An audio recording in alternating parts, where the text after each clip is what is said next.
الكتاب لا ريب فيه هدى للمتقین۔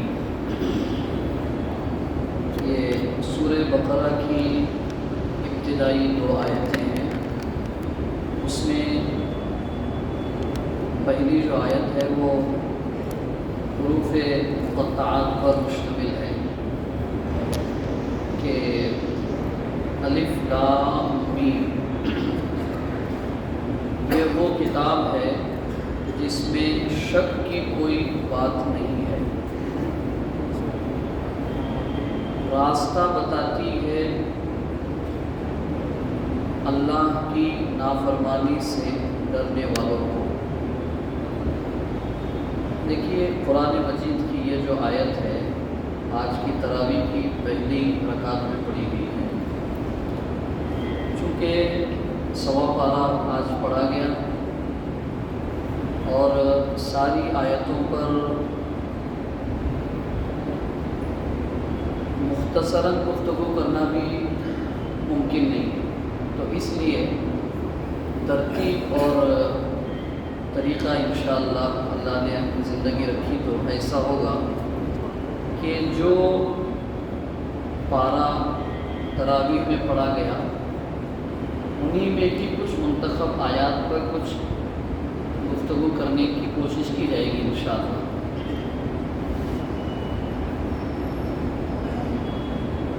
رمضان المبارک کے مہینے کی عظمت، فضیلت اور اس کے تقدس کی وجہ قرآن مجید ہے۔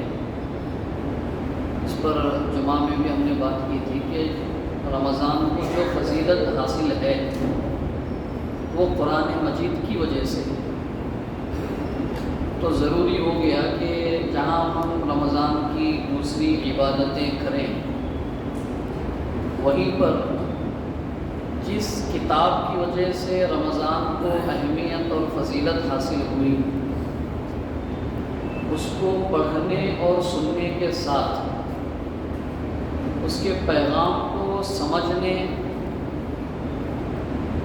اپنی زندگیوں میں اس کو نافذ کرنے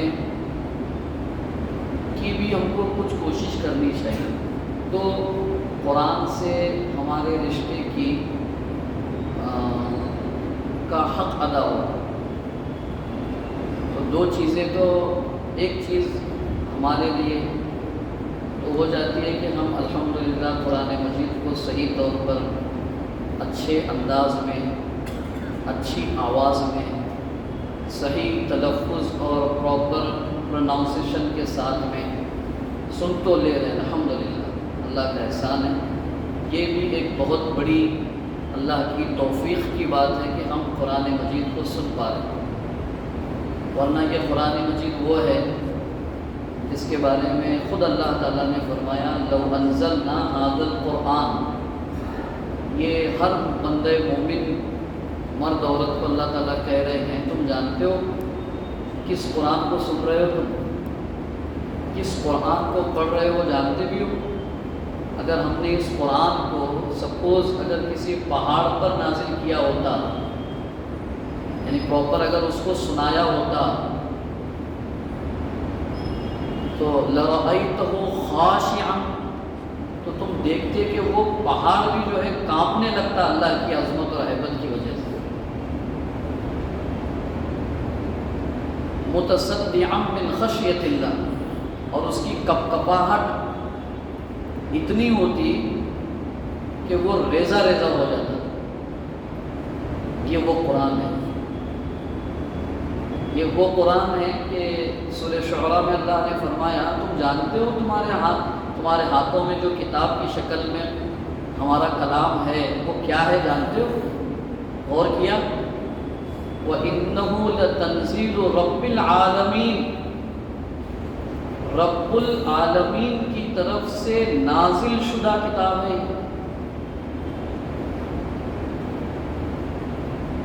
اس کو لے کر کے ایسے فرشتے نازل ہوتے ہیں، جبرائیل امین، مطاع ثم امین، ذی قوت عند ذی العرش مکین، بہت زیادہ طاقتور ہے اور عرش والے کے پاس اور عرش کے اطراف میں رہنے والے فرشتوں کے درمیان میں بہت زیادہ رسپیکٹفل فرشتہ ہے، وہ لے کر کے اس کتاب کو نازل ہوا ہے۔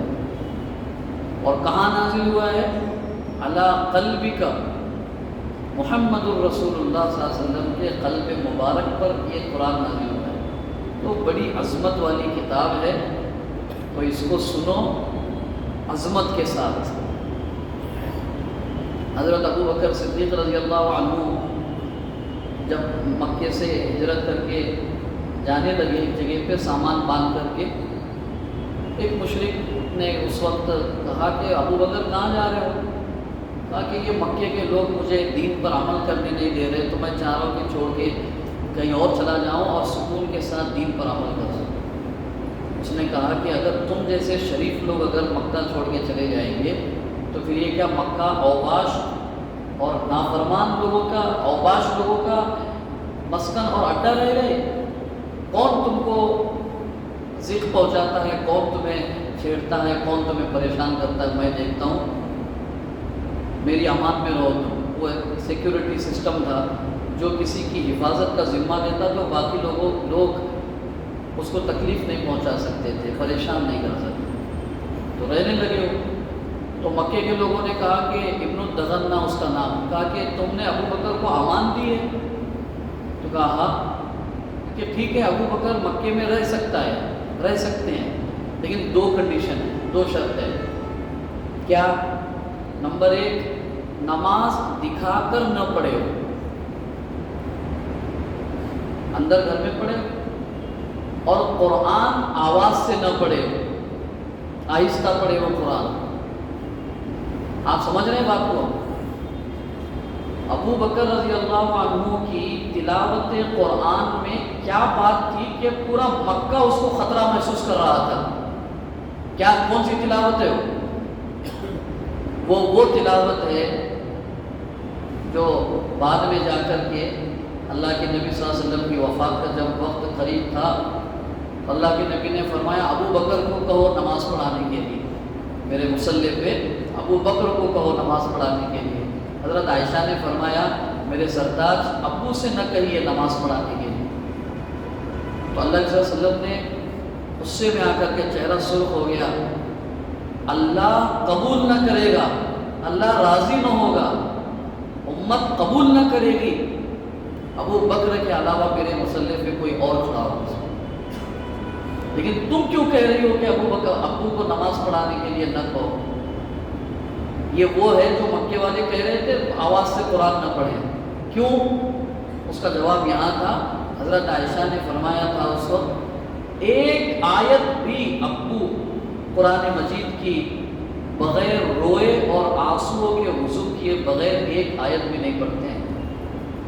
یہ وہ تلاوت قرآن تھی جو لوگوں خود کی تو بدل ہی گئی، لوگوں کی اور کفر پر رہنے والے لوگوں کی دل کی دنیا بدل دیتی تھی۔ وہ آیت، وہ تلاوت جو آنکھوں سے آنسو کے ساتھ میں پڑھی جا رہی۔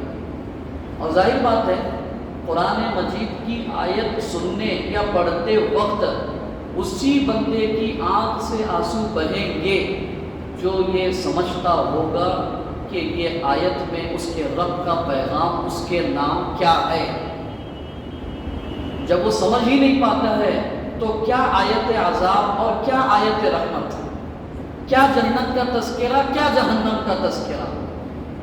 ابھی آپ نے آج ہم نے آیت میں پڑھی، اللہ تعالیٰ کہہ رہے وَمَا تُقَدِّمُوا لِأَنفُسِكُم مِّن خَيْرٍ تَجِدُوهُ عِندَ اللَّهِ، یہ دل کو ہلانے والی آیت ہے۔ اللہ تعالیٰ کہہ رہے تم جو کچھ بھی اپنے آگے بھیج رہے ہو، ڈیفینیٹلی قیامت کے دن تمہیں اپنے رب کے سامنے اس عمل کے بدلے کو دیکھنا ہے اور حاصل کرنا ہے۔ جو کچھ بھیج رہے ہو، نیک عمل، برا عمل، اللہ کی فرما برداری والا کام، اللہ کی نافرمانی والا کام، جو کچھ اللہ کے پاس بھیج رہے ہو آگے، وہ تمہیں دیکھنا ہے اور اس کا بدلہ لینا ہے، بھگتنا ہے، خیر کا ہو چاہے شر کا ہو۔ بہرکیف یہ قرآن مجید ہے، اللہ نے ہم کو سننے کی توفیق دی۔ سب سے پہلے اس پہ اللہ کا شکر ادا کرنا چاہیے کیونکہ اللہ کا اصول ہے. قرآن مجید میں سورہ ابراہیم میں اللہ نے فرمایا لَإِن شَكَرْتُمْ لَأَزِيدَنَّكُمْ، اگر تم شکر ادا کرو گے تو ہم تمہیں مزید عطا کریں گے اور عطا کریں گے. آج تم نے سنا، اس پر غور و تدبر کی توفیق دیں گے سننے پر شکر ادا کرنے کے نتیجے میں. اور اگر تم نے سن لیا اور دامن جھاڑ کے چلے گئے تو تم ویسے ہی رہو گے کہ قرآن کو سن لیا، کہاں گئے تھے؟ بولے کہیں نہیں. تو کیا لائے؟ بولے کچھ نہیں. تو ایک تو پہلی چیز آج کی مجلس میں یہ کہ قرآن مجید کے سننے کی توفیق پر اللہ کا شکر ادا کرنا. دوسری آج کی نشست کی بات جو ہمارے لیے ہے کہ جہاں ہم قرآن مجید کو سن رہے ہیں اس کو سمجھنے کے لیے بھی ہم کچھ وقت اپنے طور پر نکالیں، وہ چاہے یہاں پر ہو، چاہے انفرادی طور پر اپنے گھروں میں، اپنے آفیسز میں، اپنی جگہوں پہ، اپنے آپ اکیلے میں بیوی بچوں کے ساتھ بیٹھ کر، دوست احباب کے ساتھ بیٹھ کر کچھ آیتوں کو ترجمے کے ساتھ ہم لوگ کم از کم اس کا تذکرہ کریں. اور تیسری چیز آج کی نشست میں قرآن مجید کو اگر ہم سمجھنا چاہتے ہیں، قرآن مجید سے ہدایت حاصل کرنا چاہتے ہیں، اسی آیت میں دو باتیں اللہ تعالیٰ نے بتائی ہے. ایک تو کلیئر بتا دی ہے اور ایک بٹوین دا لائن بتائی ہے. کلیئر جو بتائی ہے وہ یہ کتاب ہدایت ان لوگوں کے لیے ہے جن کا دل اللہ کے ڈر سے بھرا ہوا ہو، جو نڈر زندگی گزارنے والے ہیں. کچھ لوگ ہم میں سے کہتے ہیں اب اہل ایمان کیسے کہا جائے ان لوگوں کو کہ جن سے کہا جائے کہ بھائی مرنا ہے، قبر میں جانا ہے، اللہ کے پاس جواب دینا ہے. تو لوگ کہتے ہیں قبر کا قبر میں دیکھیں گے. نعوذ باللہ، یہ ہماری ایمان کتنا ڈاؤن ہو گیا، کتنا نیچے چلا گیا. قبر میں دیکھیں گے، اور یہ ہمارا حال ہے. ہم نماز پڑھنے والے، قرآن مجید کی تلاوت کرنے والے، عمرہ پہ عمرہ کرنے والے، حج پہ حج کرنے والے، صدقہ و خیرات کرنے والے، قبر کا قبر میں دیکھا جائے گا، یہ ہماری حالت ہے. اور عثمان غنی رضی اللہ عنہ کی حالت صحیح مسلم کی روایت ہے، وہ قبر کے پاس سے جب گزرتے تو اتنا روتے کہ ان کی داڑھی مبارک تر ہو جاتی. لوگوں نے کہا عثمان کیا بات ہے، آپ ذی النورین، ایک کے بعد ایک دو بیٹیاں آپ کی نکاح میں تھی، ذی النورین کا لقب دیا آپ کو، عشرہ مبشرہ میں سے آپ، ٹاپ 10 صحابہ میں سے آپ، اور آپ وہ ہیں جن کے بارے میں اللہ کے نبی نے فرمایا یہ عثمان وہ ہے جس سے آسمان کے فرشتے بھی حیا کرتے ہیں. اتنا با حیا انسان، اتنا با کردار انسان، اتنا اللہ کی راہ میں اپنے مال کو لٹانے والا انسان، آپ قبر کے سامنے سے صرف گزرتے ہوئے تو اتنا روتے ہیں، کیا بات ہے؟ حضرت عثمان نے فرمایا بھائی نہیں جانتے تم، یہ قبر آخرت کی منزل میں سب سے پہلی منزل ہے. میں نے میرے نبی سے سنا ہے یہ آخرت کی جتنی منزلیں ہیں وہ تمام منزلوں میں سے یہ پہلی منزل ہے.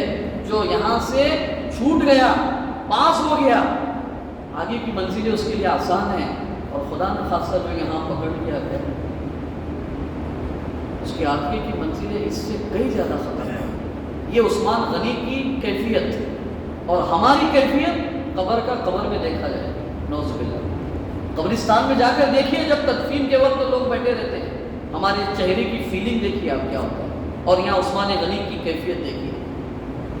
تو عثمان غنی رضی اللہ عنہ کی کیفیت وہ تقوی کی وجہ سے تھی، اور ہماری جو کیفیت ہے وہ تقوی سے دلوں کے خالی ہونے کی وجہ سے، اللہ کے ڈر سے خالی ہونے کی وجہ سے.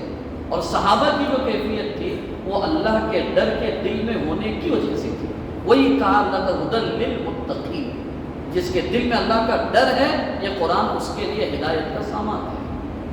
اور دوسری چیز جو اللہ نے بیان فرمائی، جو لوگ قرآن سے ہدایت حاصل کرنا چاہتے ہیں، آپ دیکھیے الف لام میم. دنیا کے بڑے سے بڑے مفسر جو گزر چکے، عبداللہ ابن عباس سے لے کر خود نبی کریم صلی اللہ علیہ وسلم سے لے کر آج تک جتنے لوگوں نے ترجمہ کیا ہے، مجموعی طور پر ترجمہ کیا ہے الف لام میم.